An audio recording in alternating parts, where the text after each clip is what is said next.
Review session. Welcome all as you're joining us for our third session, Saturday, October 16th. Glad you're here.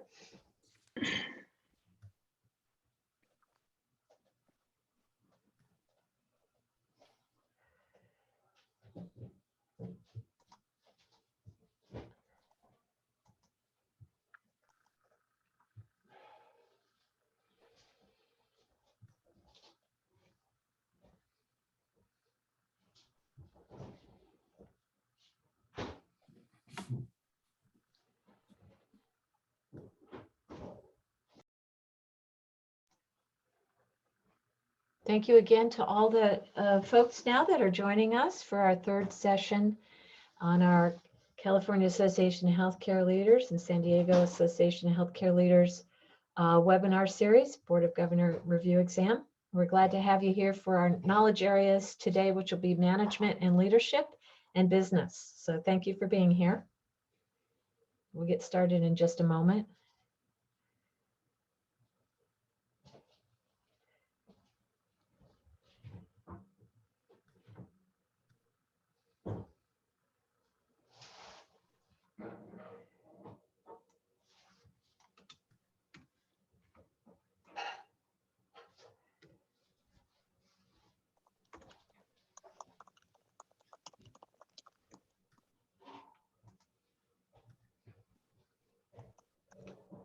All right, well, let's go ahead and get started today because we've got some great topics for you. We've got some good frequently asked question topics, and we've got a guest speaker today as well. So we're pretty excited about our session today. And as everyone's coming in, just go ahead and announce yourselves again, which we appreciate, and we'll get started.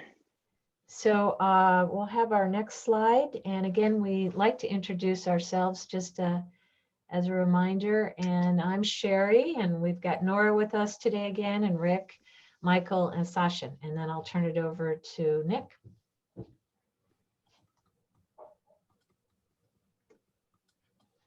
Hello, good morning, everyone. Welcome back.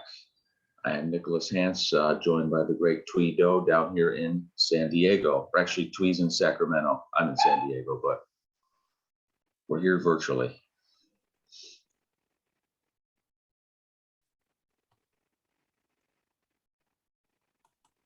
I hand it over to Nora to do the updates and the FAQs, kind of a regular session for us at each Saturday program. Good morning and welcome back, everyone. So I'd like to start with something that one of our participants, thank you, Connie, brought to our attention, that with the purchase of the ACHE flashcards, the digital access is no longer through Quizlet. It's actually through ACHE Learning Management System, which is available through your account under the My ACHE sites. So we will be providing instruction according to ACHE. With the new ACHE flashcards, you will be getting instructions for how to access that. We haven't seen it demonstrated yet, so we will report more later. And so if several of you have purchased a flashcard since, you may be confused if Quizlet's not available. So we will report more as we find out and do some additional research. And apropos of timing, ACHE is now offering a 25% discount if you go ahead and renew your dues between now and the end of November. So I'm all about saving money if you can. So, and again, though, the Quizlet's not going to be an option anymore for, I don't even know when it changed, probably as recently as beginning of October. And then we have a special guest today, and I'm going to let Sherry introduce our guest. Thank you very much. Yes, I'm very proud to introduce David Akinsana, and he is going to take us through a word problem, which we do appreciate, again, from our participants bringing up that there is a word problem and there is some math, and he's got one that he's going to show us today. So super, super happy to have David with us. And he'll come in, he's with us now, but he'll come in during the two sessions between our topics today. Another thing too in the last session is there was a question that had discrete budget, and I'm going to put in some information on that. And we think it was a distractor. So discrete accounting requires a unique code with, and there's a definition for discrete accounting, but there's no such thing as discrete budget. So we're going to, I put that in, and again, be wary of those. There are distractor answers that have, actually they've made those, put those in to kind of, and we'll talk more about that when we talk about the process for test taking, which we have. So my next session is, next slide is again talking about preparing yourself, relaxation, breathing, clear thinking. We've talked about read each of the options as true or false. Beware of all of the above or all. Don't stress. Again, we keep wanting to let you know that. Don't stress on the time frames. Mark questions for review, and be prepared for these distractor answers that you might see throughout the exam. So thank you, Nora. So I'm going to add that we will continually remind you of these tips, and then in our closing session will be, we have an expanded list of what to be careful and watch out for. And never underestimate the value of the heart-focused breathing technique. For sure. You just practice breathing through your heart or whatever breathing technique you use. If you see a question that might feel like it's longer than you want to, that you care for, or that you don't have the answer right away. So thank you, Nora. So we'll go with the next slide and have David, Michael start us out. Appreciate it, Michael. Hi, good morning, everyone. Welcome back to our third review session. I'm Michael DeCoco, and I am from the California Association of Healthcare Leaders.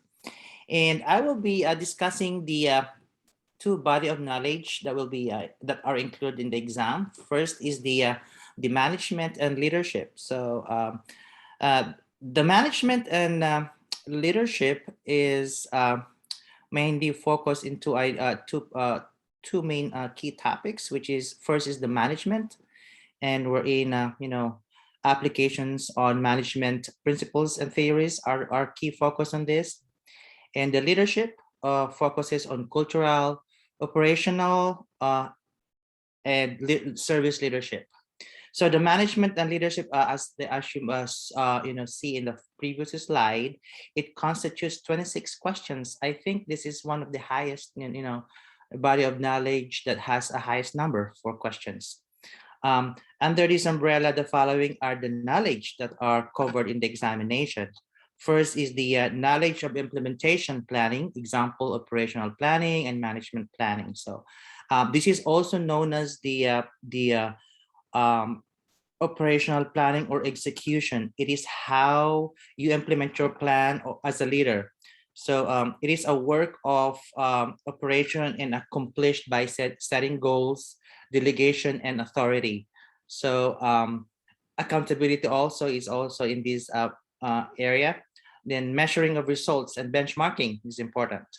So 5 key considerations of operational planning is when you're doing a planning is making sure that you know your budget, current situation of the organization, do you have the resources, and where do you want to be, and how will you execute the plan, and of course the benchmarking on how you check the process. The knowledge of contingency planning, example is emergency response as defined in National Management System. So anticipate the unknowns and responding to the constant change is important. Planning for changing needs and different scenarios. So you have to always remember the question, what if, what to do if. With the pandemic right now, healthcare leaders' knowledge on contingency planning has been tested, and we were leading through a crisis right now. So leaders became more innovative, resilient, and there is a high degree of collaboration in both internal and external agencies. So we became expert of our HICS, the hospital incident command system. We have activated that several times, probably in your organization. So you have to know how to activate that, the processes. And always refer to the FEMA website also for additional information about National Incident Management System. So, and if you receive your copy of, can you see this? Copy of the Healthcare Management Journal, there's an article here there that you can go through, which is the application of Hospital Medical Surge Preparedness Index. It talks about pandemic and casualty readiness. So it's a good article that you can read and prepare for the exam related to the contingency planning. The next one is the knowledge of organizational systems, theory, and structuring. So the span of control. So you need to know how to decide how many direct reports that you need to have, the chain of command, interrelationships, of units, your organizational chart. Is it flat? Is it high? Those kind of ideas. This is also known as the matrix management, involving the clinical, ancillary, and support services. In this area, you have to consider that when changing the system or implementing change, there are various people or subsystems that are affected in the change. So always remember that. And it's always asked in the exam about change. So it's good to know about change there. So the knowledge of management functions. So there are different management functions, which are example: planning, organizing, directing, controlling, and evaluating. This will test your ability to to apply these various functions in your job. So the knowledge of leadership styles and how, in what situation they apply. So consider the history of leadership theories and leadership styles. So ability to distinguish and differentiate various styles and able to adapt to the changing situation. So it's really important. Consider asking yourself, what leadership style or tools do I use to manage these certain issues that you're encountering in your job? What kind of leadership style that you have? You have your attributes as a leader. What kind of attributes that you have as a leader? Are you a change agent? Are you able to motivate and inspire, or a transformative or servant leader? Those are the types of. Those are the key areas there. So importance also of emotional intelligence in your leadership is a vital. It's important to know what are the different emotional intelligence measurements that are applied in the current market. So the knowledge. Next slide, please. The knowledge of team building techniques. So getting the right people together and motivating them together. It's the key. Related to motivation, consider reading the Maslow's hierarchy of needs or the Herzberg's motivation theory or hygiene factors theory of employee engagement. So mostly this is engaging employee and inspiring employees. So, the knowledge of change management principle. How do you implement change and manage organizational change and transformation? You have to consider also the application of the appropriate strategies towards successful change management. So understand the impact of change to to the staff, to your group, and supporting them during the process of change is important. So understand the different questions when implementing change. What is the current state of the organization? Where do you want to be? Why? When? What measures? Those kind of questions, you have to apply those and be able to communicate. It's the key during the change process. Communication is the key. Knowledge of organizational development resources. So this will test your understanding on organizational development, which would focus on improving organizational capability, or mostly it talks about effectiveness and efficiency. So bigger organizations probably have their own organizational department that focuses on effectiveness and efficiency. So they are pinpointing some dysfunctional processes and improving them. So mainly that's the main purpose of the organizational development. Knowledge of techniques of engaging and working with physicians. It's important. The word physicians, I always remember that there's always the word physicians. It's important. Yeah, physicians and involvement and in the decision making is really important. Consider that in the study process. It is important to engage them, keep them informed, and collaborate with them in issue resolution. So physicians are our partner actually in this business.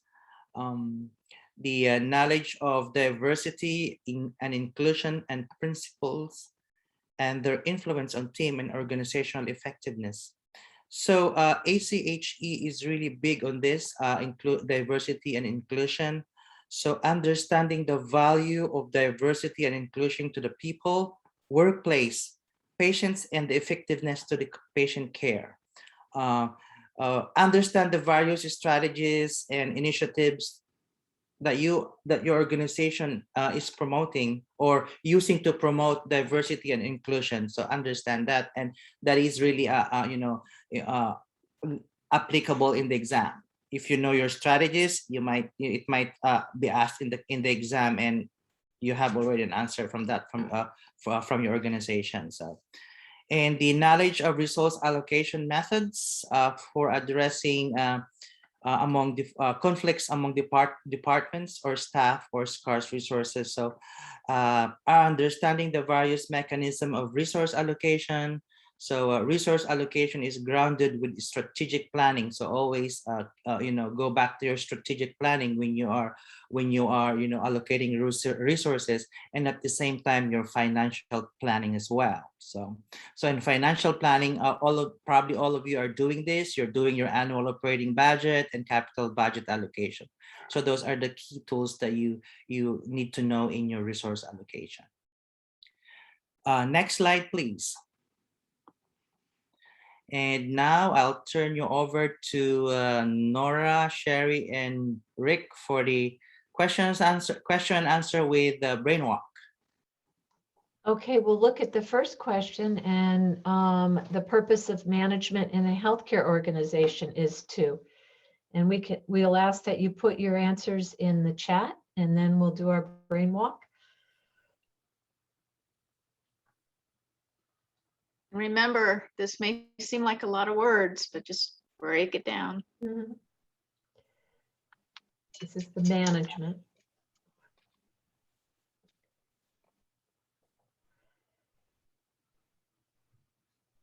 We've got some C's.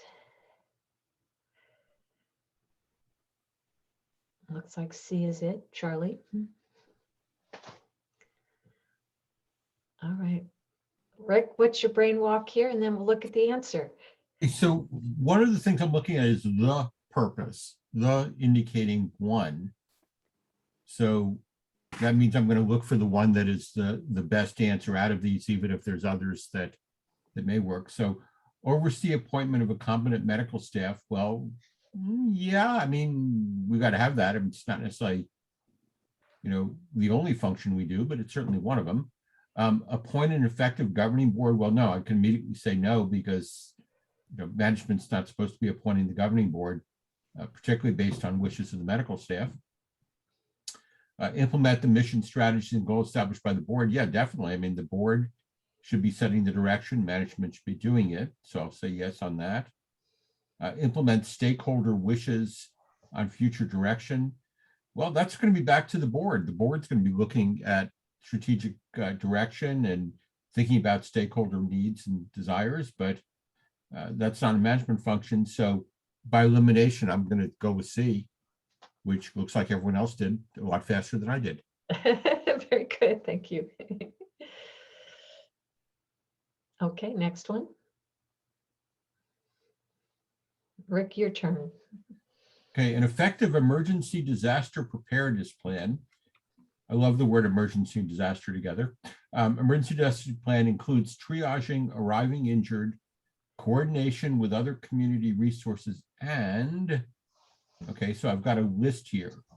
I've got a plan that's supposed to include things, hours of operation, yeah, not during the disaster, active command structure for sure, payment for hospital personnel.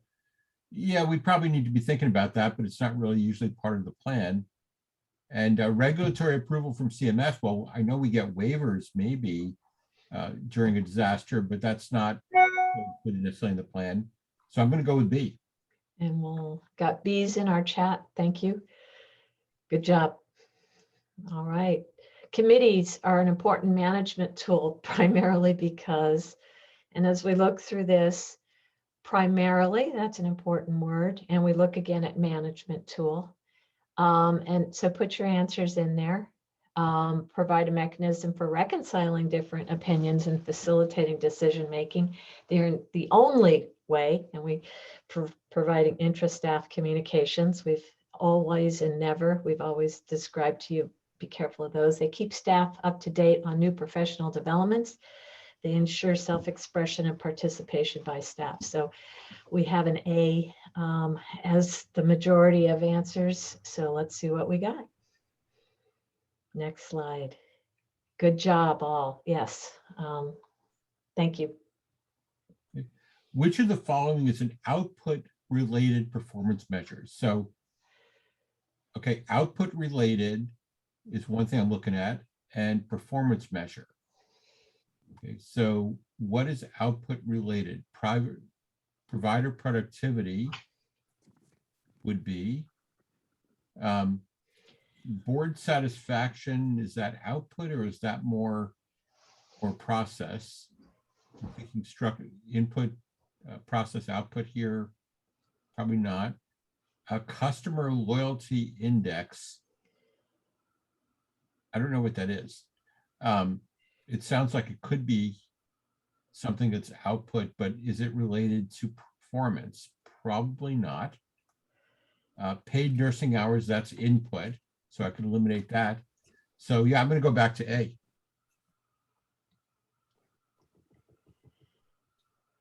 And Rick, as we described before, that customer loyalty index, those seem to be the distractor answers, something that there wouldn't, it's false, right? Yeah, but it sounds really good, right? I mean, it makes you look at it to see, is this something that really exists and I just don't know about it? But work it through. And if you've got one that's definitely good, like provider productivity, Yeah. you know his output, you know his performance, yeah, C is probably going to be a distractor. You can just undistract yourself. Thank you. Something to remember also, this is Michael, if you say output related, it always refers to a ratio. So provider productivity is a ratio, board satisfaction is qualitative, so it's not a ratio. So, and paid nursing hours is probably very subjective. I don't know what what's that. So that's why I think for me, if I'm answering this question, I would relate it to a ratio. Great, thank you, Michael. That's very, Yeah, very I'm helpful. going to disagree. I don't think that input, process, or output has to be a ratio. It's one way of measuring it, but output might be a ratio of how much input, how many nursing hours did you have to the number of patients you took care of. But it could also just be a straight number, like how many people did you save, how many lived and how many died. So yeah, I don't think it has to be a ratio. It could be though. Okay, next question. Again, this is the long one. Which of the following statements is in accordance with the principle of delegation? The principle of delegation. And let's see what folks have responded to as you read through.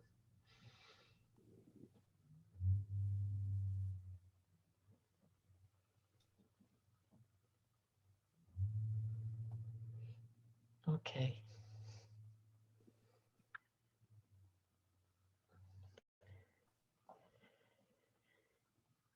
All right, I think as people are reading through, we're seeing the Ds, and I think you did a great job of looking at that. So the answer is, and that actually takes the question and brings it to the answer, which is always a good in applying the principle of delegation. So that kind of provides that. I wonder and- why, the other ABCs were not included. I don't know what's the rationale for that. So Right. Thank you, Michael. All right, next one. Oh God, I hate these. What is the correct order of stages for accomplishing organizational change? So, okay, I got to know something about organizational change. I got to know the process. And then the part I hate is putting it in the right order. Mhm. So this is one where the true false kind of helps me. So identifying, planning, implementing, and evaluating. Yeah, that's in the right order. Planning, then identifying, no. Evaluating, then implementing, no. So B's false. Evaluating, planning, implementing, identifying. Well, okay, I'm assuming we're evaluating the change, not evaluating the status quo. So we're not going to start there. That's false. Planning, again, planning is good at the beginning, but then evaluating coming before implementing. So that's false. So I'm going to go with A. Our chat agrees with you. Unfortunately, the chat's not there when you take the test to make life. All right, and I know that the way you've described it before with that one is just synchronizing it can be challenging, but identifying has to happen before you can plan. I've heard you say that before, Rick. Maybe you mentioned that, but there's also an elimination principle that they can apply on that question. So, for example, if I'm answering this question, so evaluating is at the first stage in organizational change. I will cross that out, letter C, and D, because evaluating is always at the last part, right? So I will already eliminate C and D. So I'll just think about A or B. So that's how I will do that. great suggestion. Thanks, Michael. Okay, next question. In the healthcare field, the accountability of management is best measured by we'll have you put your answers in. And again, there'll probably be some eliminations.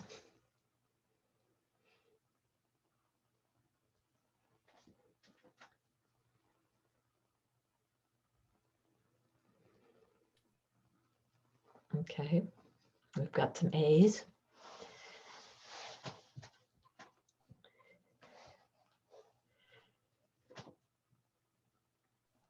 It's a little tricky because balance measured is at a measurement, but let's see what our answer is and we'll work backwards.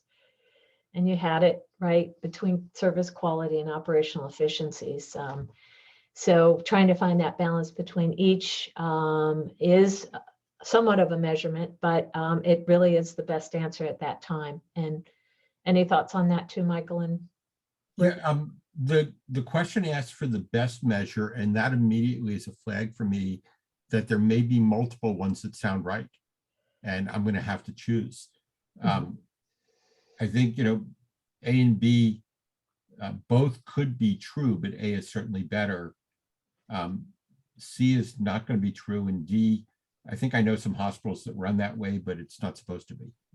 So if I'm eliminating C and D, then I could just say A is a much better answer than B is. It's much broader. thank you. All right, next. In a dispute between two staff physicians, the primary role of the chief executive is, primary role, right? So thinking, okay, I've got physicians, there's a lot of room between me as CEO and the physicians, a lot of different positions. I got to keep that in mind. So ask a representative of the governing authority, no. Avoid any involvement, yeah, I'd like that, but no. Meet with both parties as soon as the problem is is identified. Well, no, that's not, I'm not the first person involved here. So me jumping in immediately is not going to be good. So I've eliminated 3 of them already, and I hope D's going to be right. Request the appropriate chief of service to investigate. Yeah, probably. I don't even know if I have to do the request or I have to hear the report, but since I can eliminate 3, the first 3, D is going to be my best remaining answer. And there's nothing wrong with it. It may not be the way I want to do it, but it's not wrong. So I'm going to go with D.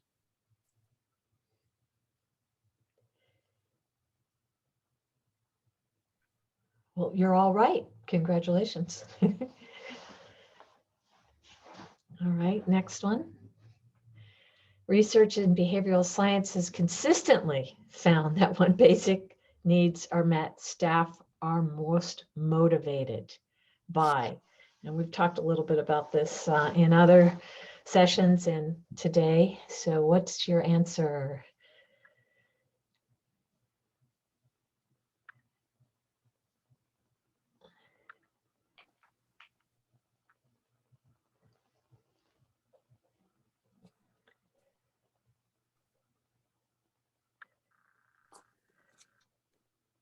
Okay, we've got some C's. And I think you've kind of hit on some of the topics we've talked about. And there will be some of these questions on the exam. So the answer is being kept informed. Yes, important. Intrinsic. Thank you. Next one. The cultural climate of an organization affects its recruiting process because, okay, so I'm looking at culture and I'm looking at some HR stuff here with recruiting. Okay, reduces employee turnover and absenteeism. Well, good culture, yes, maybe not though. Organizations seek applicants whose attitudes, values, and goals are consistent. We do know that's true, and it's one of the problems with diversity, but we know that's true. Applicants who cannot support a given culture will be unwilling to work for that organization. That's also possibly true. Applicants look only, as soon as I see the word only, I'm going to be concerned. Applicants look only to organizations that portray a positive cultural climate. Yeah, no, I don't think so. So I'm between B and C here. And I'm thinking that, I don't know. Boy, that's a tough one. I'm more inclined to go with B, but I'm not sure if I can say why I am. Maybe someone else can tell me why they picked B rather than C. And the answer is?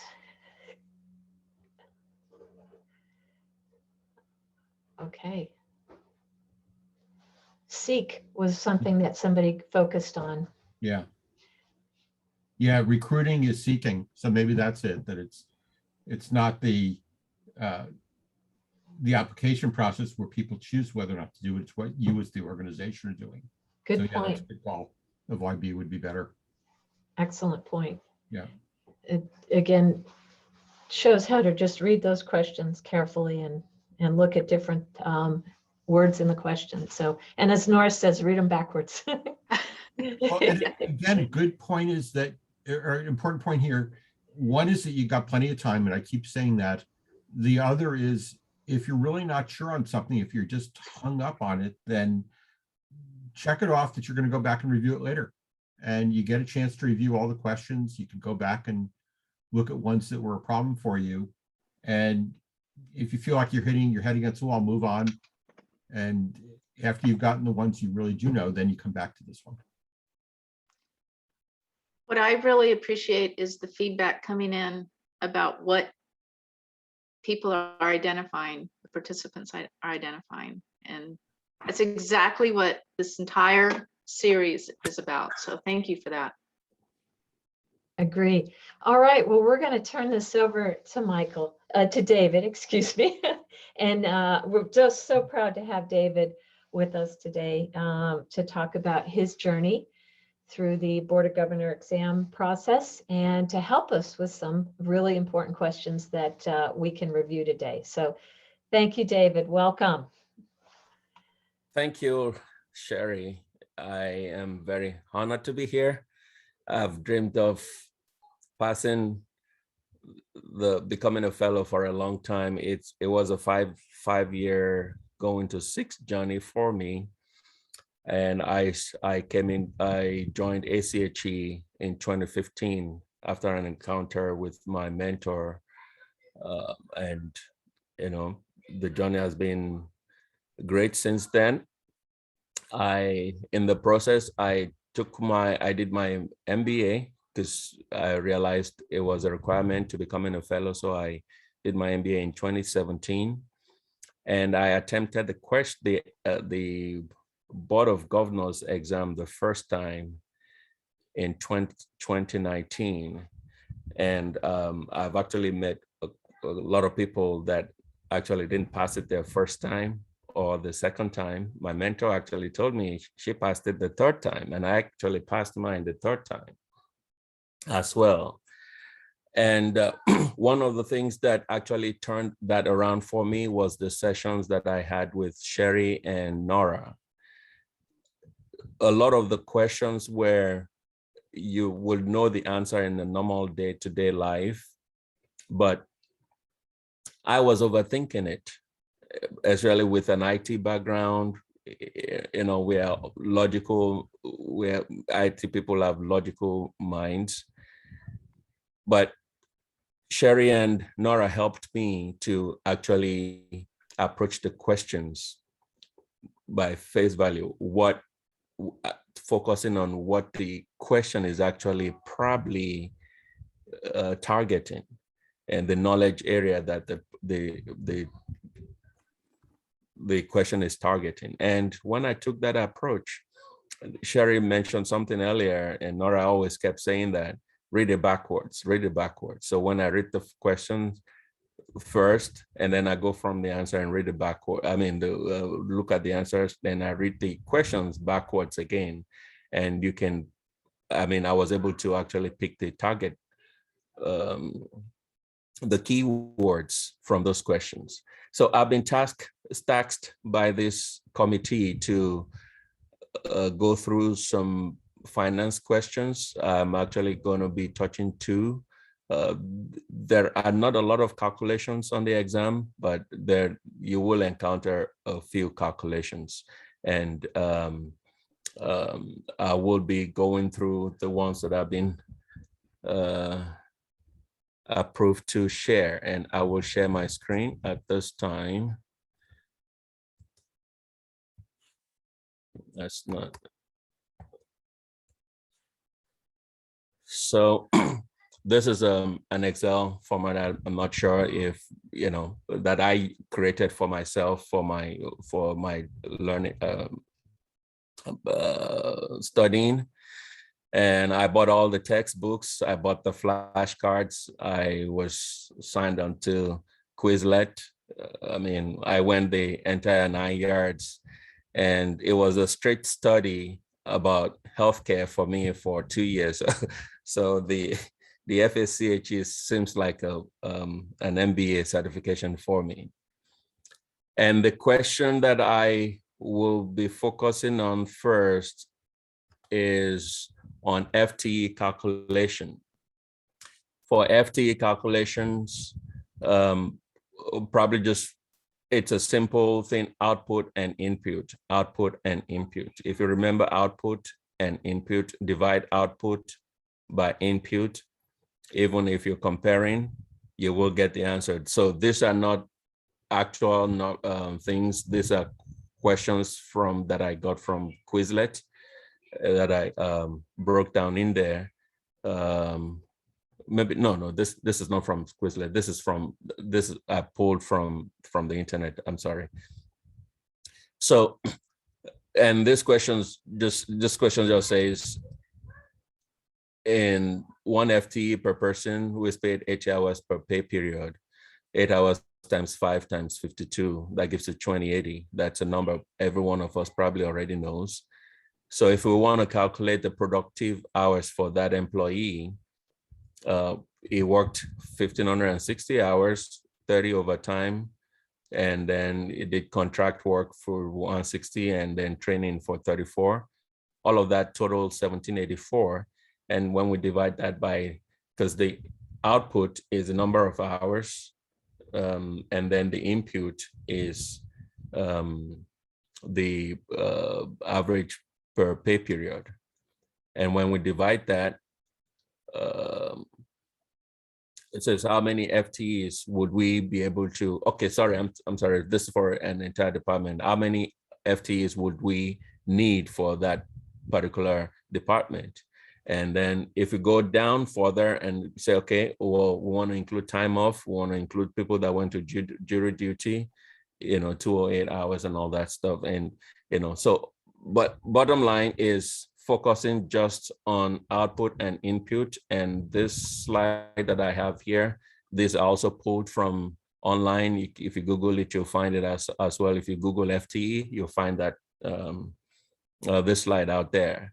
So in calculating labor productivity, total output over total input.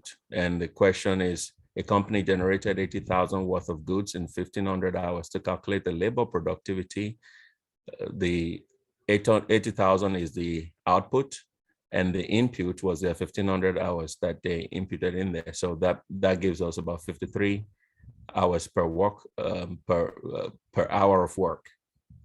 And the second there, a company generated 80,000 worth of goods of services with 30 employees. So again, 80,000 is the output, and the 30 employees are the input. Is the input here. So 80 divided by 30 gives us 2,666 hours per week. So going back to my Excel, this ACHE board reference manual is available on ACHE website. All I just did was compute all the questions together for easy learning, so that I'm not flipping through multiple slides. So I just put all of them in one simple Excel worksheet here.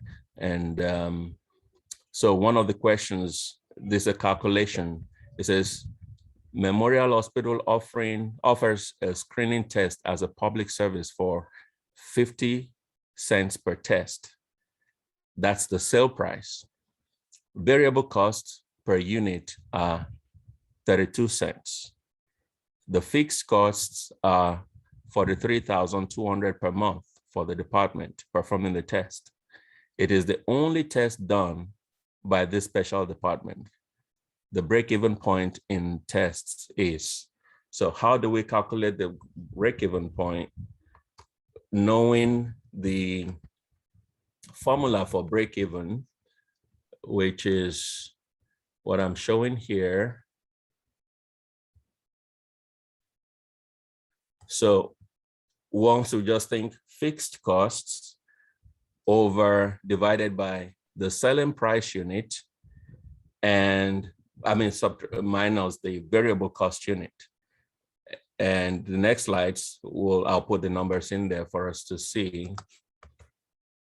So what is the fixed cost from the question? It tells us the fixed cost is $43,200. The selling price is 50 cents. And the variable cost provided was 32 cents. So 50 minus 32 gives us 18. So dividing 43,200 by 18 cents gives us 240,000 tests. So if we go back to the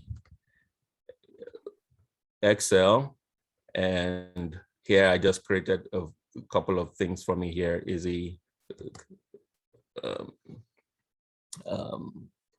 answer lists. And the answer I chose here is A. And the way I did it here is as A is correct.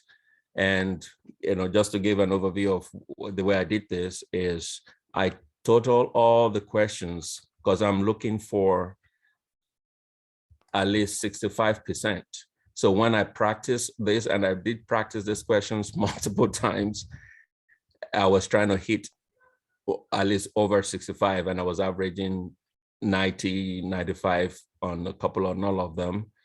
And, that improved my confidence in approaching the exam. I hope that was helpful. And I will turn that back to Sherry. David, quick question. Do they allow calculators or any other units, or is it just simple math that we just use on a paper? No calculators are allowed. It will be, you would have to use your pen and paper. Thank you so much, David. No, that was really helpful. I think the process that you showed, because as we've been stressing, everyone will have their own method for developing a study tool, and everyone will have, depends how you learner, visual learner, Excel, what you did, so methodical. So it just gives us another tool in our toolbox to see how you did it. And I think what we would be able to do is maybe take a few of those questions that you put together and share that, if that's agreeable to you, David, is to pick out a couple questions, and we'll put that in our wrap up for this week. A question about phones is I remember you couldn't bring your phone in. Am I correct, David? You're on mute. Yeah, you can't bring anything in. They strip you naked. And I do remember having scratch paper. Is that still acceptable? No, you can't go in with anything. They provide the scratch paper when you enter in the room. Yes. Okay. Okay. On it, there is no phone a friend option then. The what? There is no phone a friend. If you can do mind teleporting, yes. And I saw a question here, if I could share, I would leave that to the committee. We were talking about that earlier, because there are some materials in there, because I use it for my own practice, and the committee will go through it and determine if I should share that or not. And I think, again, we wanted to show the process. Rick remembers having to pull out his pockets. Thank you, Rick. But we'll take a few questions that you brought forward. The most important part is we really appreciate people bringing up that they do remember a word problem, and that you showed us what a word problem could look like, David, and that how you develop your own study tools, how you choose to do that's very important for you so that it meets your needs. And this was a great example. And thank you, David, for sharing your experiences in an honest manner, that you just took refocusing on different ways to study for the exam. So we can't thank you enough. And I know the group's thanking you as well. So appreciate it. You're welcome to stay, but you don't have to because you've passed. So, but have a great Saturday, and thanks again. Thank you, David. Appreciate it. Bye, David. Thank you. Yeah. And then we'll pass it back to Michael. Truly one of our success stories. So again, thank you, David. Yeah. Can we put back the slides for, yeah, thank you, Shashan. Okay, so let's go to the business knowledge body of business. Yeah. So this is a big section actually. So it's like a mini MBA. So mostly the focus on business is strategic functions, marketing functions, or how to conduct business in the healthcare marketplace. So under this umbrella, so there are few knowledge areas that you have to learn. The first is the knowledge of the strategic planning process, scenario planning, forecasting, community needs assessment. So how to use the known information to analyze and predict. Managerial epidemiology, you have to go back to your basic statistics actually, such as inferential and descriptive statistics. Strategic planning, it's really important to know the process related to organization's mission and vision, various approaches to strategic planning, such as environmental assessment, organization direction, strategy formulation and implementation, and the like. Knowledge of business planning, including development, implementation, and assessment. Example for this is if you are adding new services in your area. So important when expanding your services, components of a business plan, you have to master that. Such as you need to put those SWOT analysis, financial and budget analysis for that. Knowledge of basic business contracts. If your contract is it's like verbal, written, or implied. So you have to know the ability to differentiate various contract components. Some of them, such as the terms like tort, breach of contract, statute of limitation, but force majeure, those kind of stuff. So at least you have to know the basic, I would say, definition of those components in the contract. Knowledge of the impact the socioeconomic environment has on the organization function. So this mostly relates to health disparity. So, and ACHE is also big on this. There's a policy on access to care from ACHE website that you can go and read, and understand the impact of educational level, language level, literacy and cultural level to the healthcare, or to the care of the people. Next slide, please. So the knowledge of marketing principles and tools and how to interpret marketing data. So example, market analysis, market research, advertising.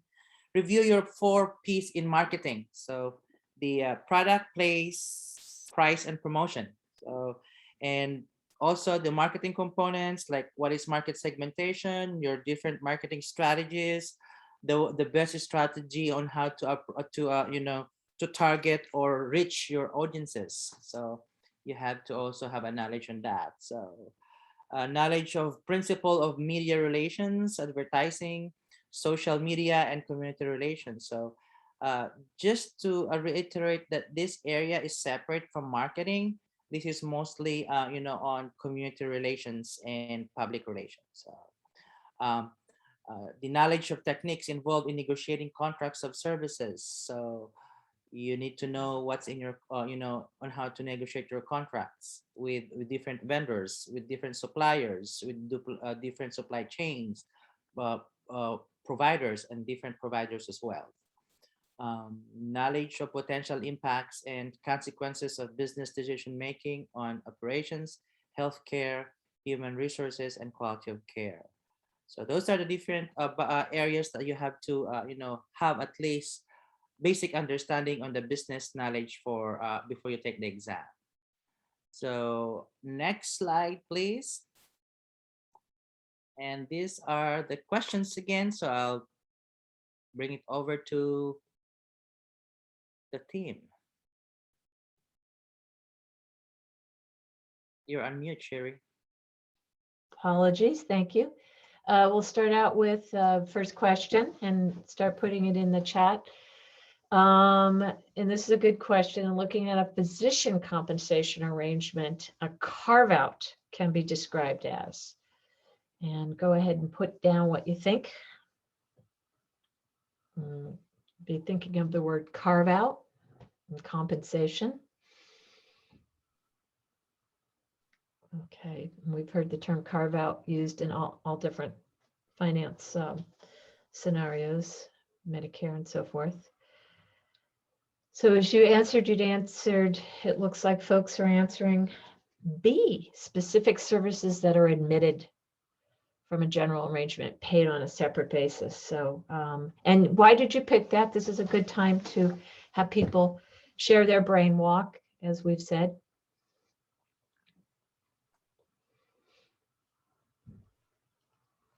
Compensation and paid. Okay, thank you. You saw that, those two. All right, and the answer is specific service. Next slide. Great. Okay, you did a good word, and good job there and using your words. I'll try and use mine too. Thanks. And that's also a good example of sometimes you just have to know what the word means. You know, the terminology is important here. When contracting for services, an organization typically finds the best value. Okay, so typically kind of is a fudge word there. But looking for best value. Okay, so what's going to create best value?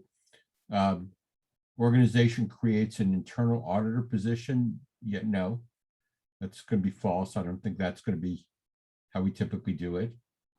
Board member negotiates. Please no. Organization allows the prospective supplier to develop the expectations. That does happen, but it's not how you're going to get best value.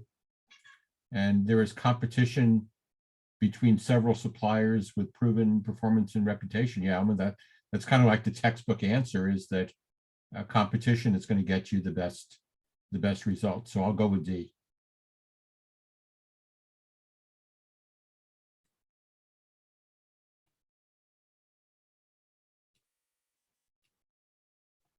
Sherry, you're still on mute. We got D. So next question. When data is scarce, the best method of forecasting is to use. So go ahead and put in your answers. Data scarce.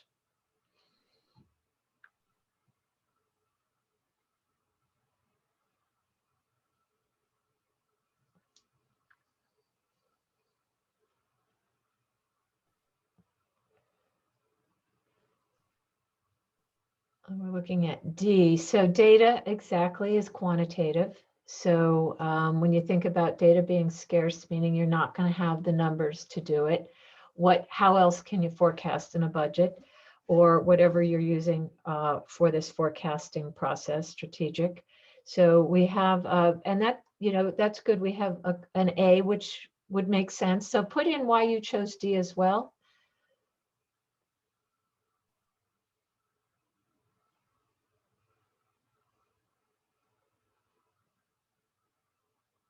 And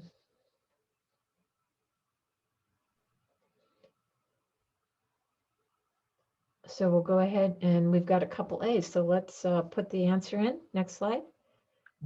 The reason I would reject A is that a simulation that isn't based on data is probably, it's going to be of limited value, I'll put it politely. So the first three really require data, econometric particularly. So D by default is the one that doesn't require data.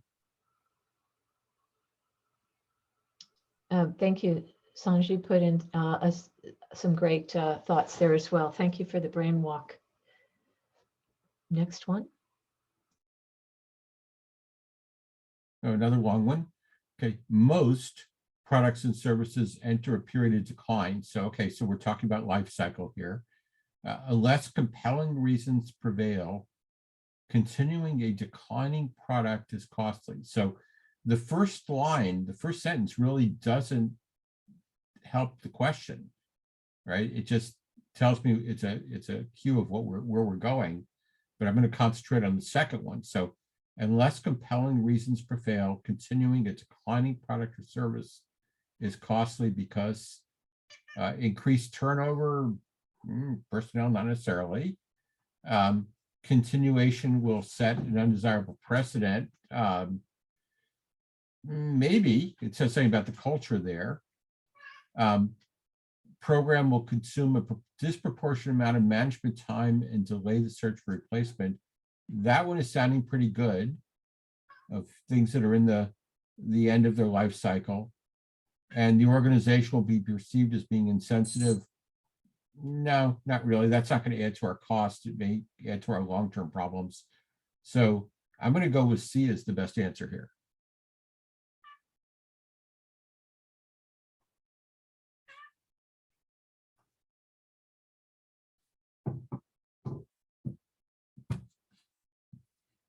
Okay, as did many. So we'll go with the next one. Again, another long one. Before submitting a business plan for a new clinical service line to the governing body, the board, the plan should be developed by. So go ahead and put your answers in as you read these.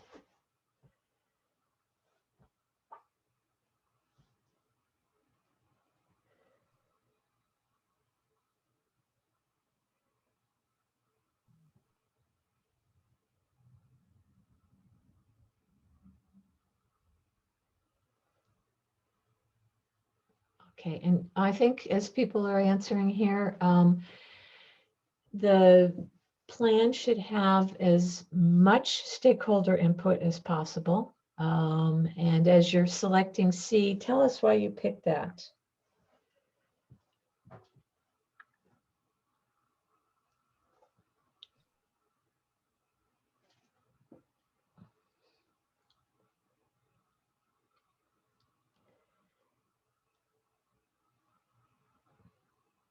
What struck you in C? What was important for you?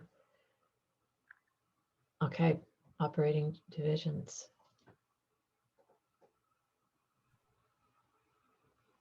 Great, okay. And the answer is?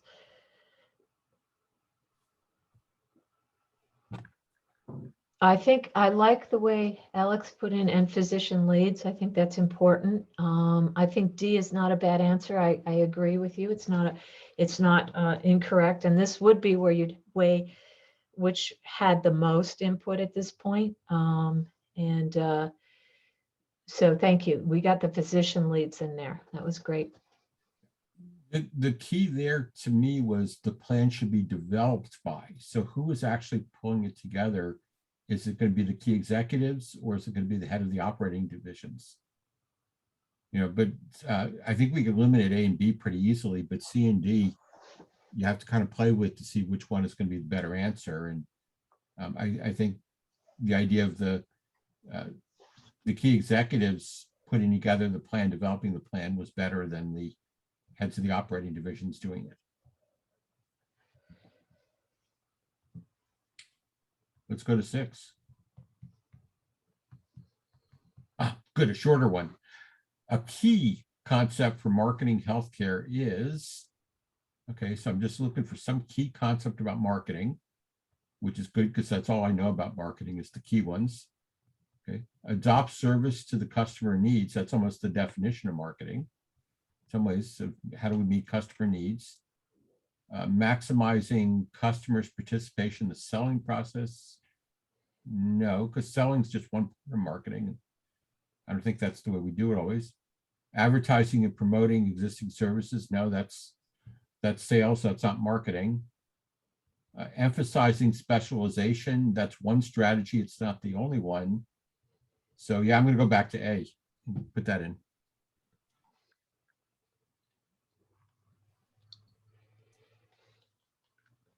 Great. Okay, 7. Next one.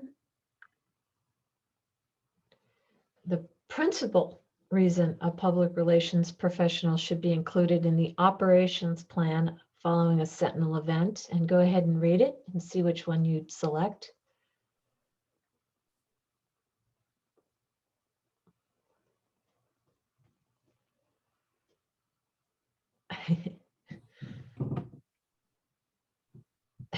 So there's some that aren't as good as answers as others. So I think everybody has selected B. So let's see what the answer is. Great. Yes. This is one of those where it seems like it might be a bit oversimplified in terms of the correct answer, but that happens on the exam. Well, you know, I not necessarily, because when I read it through the first time, I threw B out, thinking that proactively developing the plan should happen before the Sentinel event, right? So I was thinking, no, that's the wrong order. That's got to be wrong. But the others all seem more wrong than that one. Gotcha. Okay, next one. A healthcare facility can best meet its social and economic goals. So I'm looking at social goals and economic goals. I got to find the balance here. Okay, developing a realistic and coordinated approach to long-range planning. Pretty fluffy wording there, but it's not wrong. Devoting most of its efforts to development of efficient operational practices. Well, that's definitely hitting the economic goals, but is it doing social? Having a good public relations program, it's not necessarily going to do either one, certainly not the social goals. And providing all is like only and never. I don't like them. Providing all reimbursable services desired by the community. Well, first of all, we're not going to necessarily provide everything the community wants. And if we're looking at social goals, we're not only looking at reimbursable services. So even though A is pretty fluffy to me, I think it's the best answer.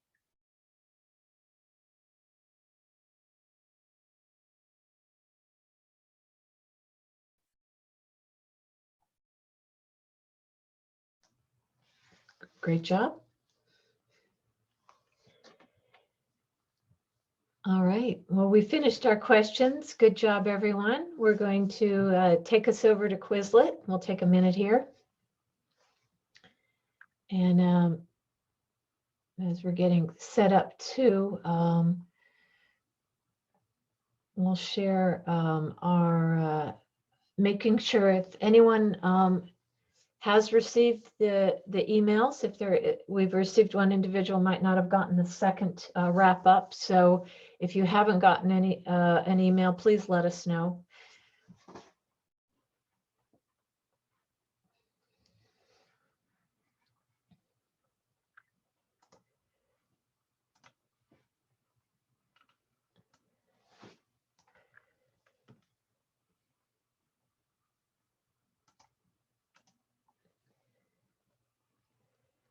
And we'll switch over to Quizlet. I'm also with Twee and Nick. I'm also putting into the chat what our session next week will include. Rick will be presenting professional ethics, laws and regulations, and governance.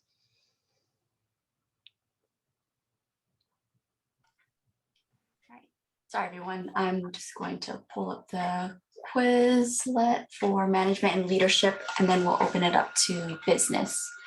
Just want to make sure my screen can be shared right now. All right, thank you, Sherry. All right, can you all see the Quizlet test? We can. Awesome. All right, so I've set it up for the 5 multiple choice, 5 true and false questions. Let me pull up the business one. Cool. All righty, so we can get started on here. First question, and this is just going to the thinking caps for management and leadership. First is, I think we have to, out of these 3 components, what would be the definition or like the term for this definition? So number 1 is individual team members are empowered to contribute equally to optimal outcomes for patients. Team members have a common goal and team members are willing to take on responsibility. So A, would it be A, capital request form, B, resistance to change, and C, benefits of team-based care. So it looks like there's a lot of C's. And lastly, D is the environmental assessment. So I'll give a few more seconds, but it looks like everyone's really solid on C. So I'll select that, benefits of team-based care. See, Charlie. Cool. Thank you, Sherry. All right, next question. A stage in change, change in change management, allowing employees to see the problem and identify a solution permits them to direct the change and reduces resistance. Is this an environmental assessment, B, overcoming resistance to change, C, decisional role, or D, perceptive resistance to change?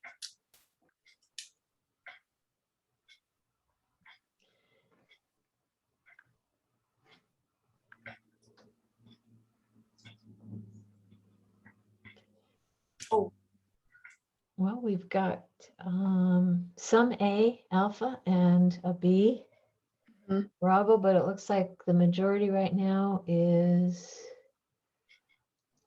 somebody needs to break the tie. Ooh.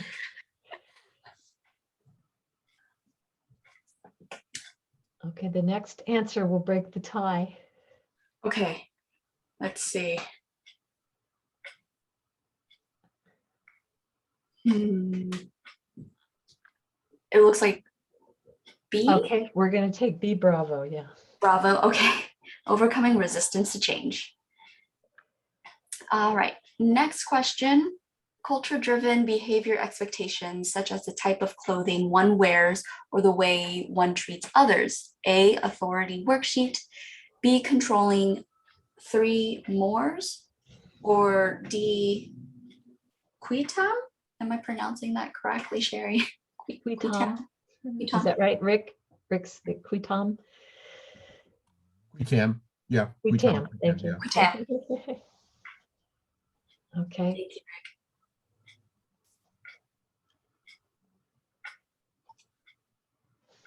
is it C? We've got, C. Mores? that's what we've got, C, Charlie. Awesome. Thanks, everyone. Okay. Next is the length of time it will take for a project or capital expenditure to recover its costs through its revenues. Is this A, payback period, B, physician communication tips, C, communication skills, or D, self-directed team? Answer Okay, going in. A, alpha. Resounding A. Great. Last multiple choice question is an organized and coordinated set of steps to be taken if an emergency or disaster such as fire, hurricane, flood, robbery, or shooting strikes. A, contingency plan. B, decision-making in different cultures. C, organizing, or D, operating plan.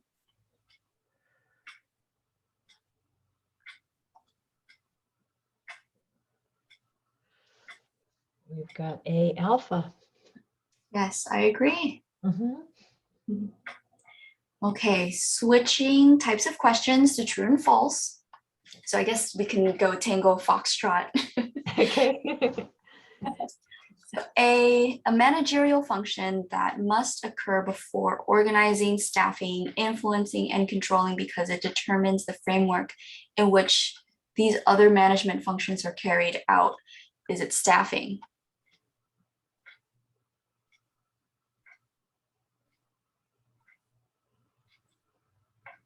Give it a few more seconds. We've got F, foxtrot. Yeah. Solid. Okay. Nice. All right. Yes. Keyword is must. Must occur. Thanks, Anne. Question 2, an information filtering phenomenon that causes staff to hear only part of a message about change. So the part that conforms to the status quo. To overcome this type of resistance, leaders should try selling ideas, offering additional information, leading by example, and providing opportunities for staff to upgrade their skills. And this is called perceptive resistance to change. Okay. T, tango. T. Okay. Question 3. Thanks, everyone.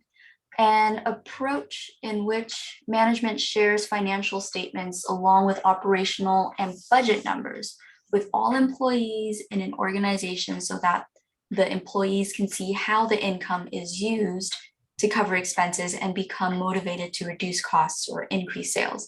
It's called a decisional role. True or false? It's a lengthy one.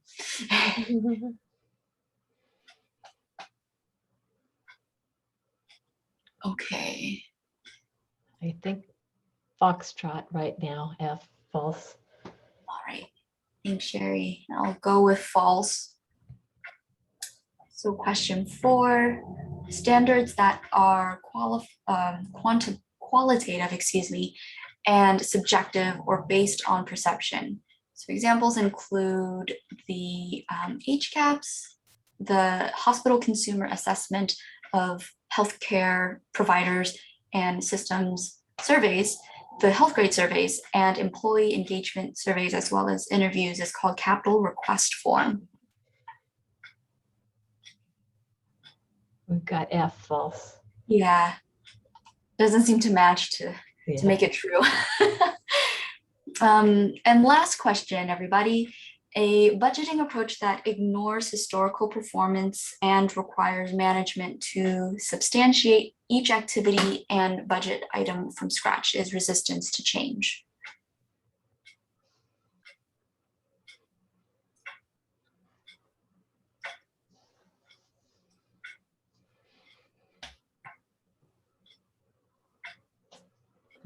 Okay. F, Foxtrot. Right, it is. All right, so let's check our responses. Excellent work, everybody. 100%. Wow, 100%. Good job. Nice. So, yeah. All right, shall we move on to the next one, or does everybody have questions? I like the celebration, Nora.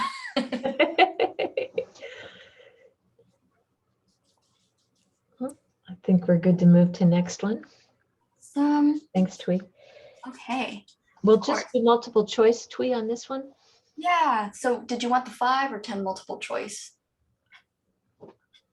Did you do multiple choice for the 5 That questions? sounds perfect, yeah. Okay.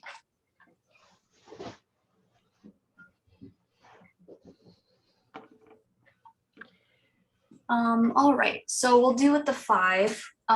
So number 1, a process for disseminating information to all organizational stakeholders in the event of an emergency.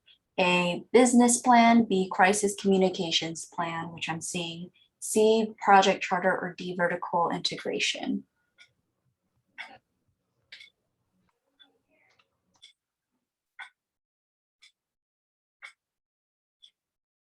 So it looks like B, Bravo, the crisis communications plan. All right, moving on to question 2. An activity whereby union and management officials attempt to resolve conflicting interests in a manner that will sustain and possibly enrich their continuing relationships. A, strategic planning, B, collective bargaining, C, portfolio analysis, or D, disruptive innovation.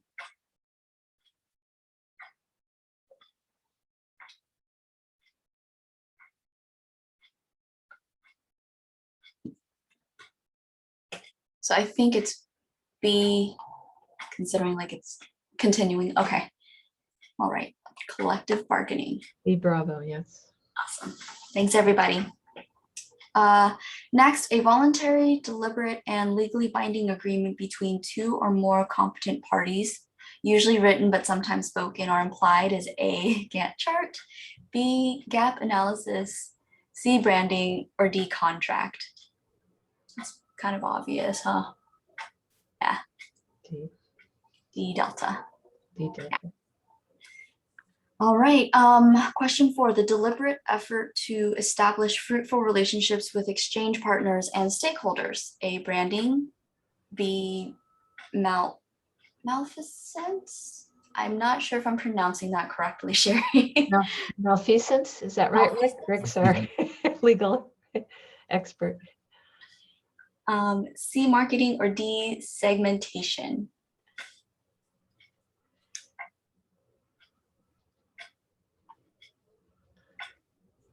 It looks like C, Charlie, yeah. Okay, excellent. And last question, the division of a market into subsets of consumers with similar needs and wants enables marketers to focus their marketing efforts on consumers most likely to buy a product or use a service. A, segmentation, B, first movers, C, business model, or D, scenario analysis.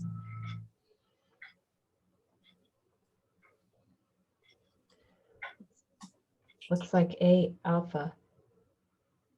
Yeah, that looks like a alpha. All right, so well, I think since we're skipping the true and false questions, there's going to be more answers that are marked incorrectly. So just keep that in mind. We're going to check answers now. Thank you, Tweet. Yeah. Okay, so we'll just omit the last questions. But so far, all of the multiple choice answers seem to be correct with the check marks. Great Yeah. job. Great Great job. work. So 50% is actually going to be curved to 100. Good job. Thank you. Yay. Thank you Yeah. all. Thanks, everybody. Well, I am going to turn it over to Nora so she can describe again what you would expect to receive. And then we've added a new section at the end, a Q&A, so we can go over any questions or answers, any topics that you think you want to see included for the last part of our presentation. And we will definitely end on time today. But Nora, why don't you take it away and just let folks know what they'll expect to receive?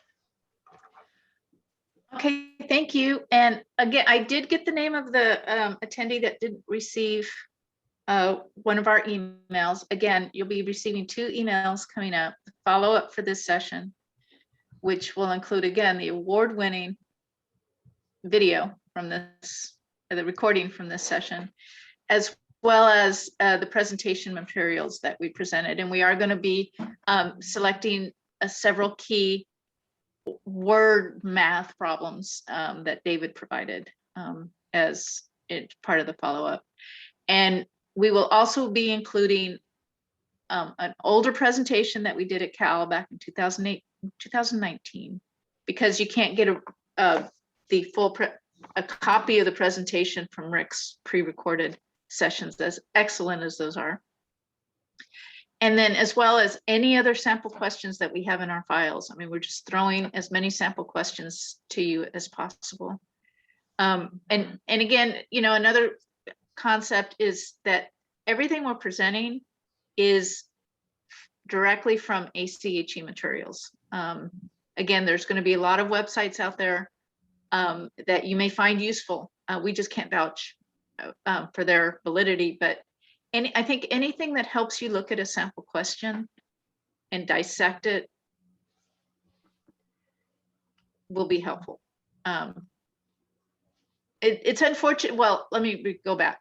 I'm hoping that the new digital access still allows for the generating of the tests like we've been doing.